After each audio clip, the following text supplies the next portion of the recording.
কুয়েতে বহুতলে অগ্নিকাণ্ডে মৃত ইঞ্জিনিয়ার দ্বারিকেশ পাট্টনায়কের কফিনবন্দি দেহ পৌঁছল কলকাতায়। দেহ ফিরতে তৃণমূলের বিজেপির মধ্যে টানাপোড়েন শুরু হয়েছে। শনিবার সকালে কলকাতা বিমানবন্দরে শ্রদ্ধা জানাতে হাজির ছিলেন দমকল মন্ত্রী সুজিত বসু এবং বিজেপি নেত্রী অগ্নিমিত্রা পল।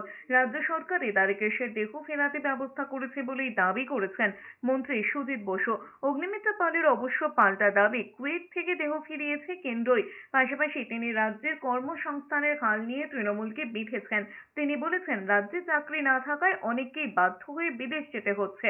কোনো দুর্ঘটনা ঘটলে তখন তথ্য সামনে আসছে।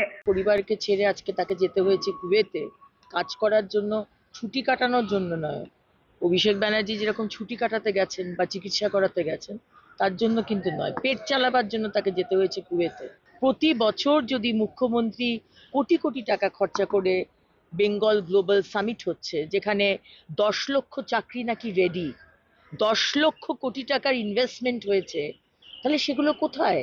অন্যদিকে সুজিত বসুর বক্তব্য, দাঁতনের এই ইঞ্জিনিয়ার কয়েক দশক আগে কুয়েতে গিয়েছিলেন। সেই সময় রাজ্যে তৃণমূল সরকার ছিল না। কাজের সুযোগ থাকলে বিদেশে যাওয়া অন্যায় নয় বলেই দাবি করেন সুজিত বসু। এটা খুবই দুঃখজনক ঘটনা। 30 বছর আগে কাজে গেছিলেন এখান থেকে।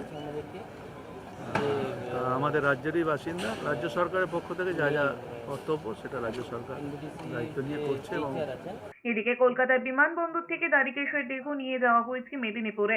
সেখানেই মেয়েকে নিয়ে থাকেন মৃত স্ত্রী। এরপর দ্বারিকেশের দেহ নিয়ে যাওয়া হবে দাঁতনের খুন্ডুরুই গ্রামের বাড়িতে। প্রায় 28 বছর আগে বেসরকারি সংস্থার ইঞ্জিনিয়ার হিসেবে কুয়েতে কাজে যোগ দিয়েছিলেন। পুজোর আগে সেপ্টেম্বরে দেশে ফেরার কথা ছিল। দ্বারিকেশের শ্বশুর তৃণমূলের দাঁতন 2 নম্বর ব্লক সভাপতি কমলাকান্ত পট্টনায়ক।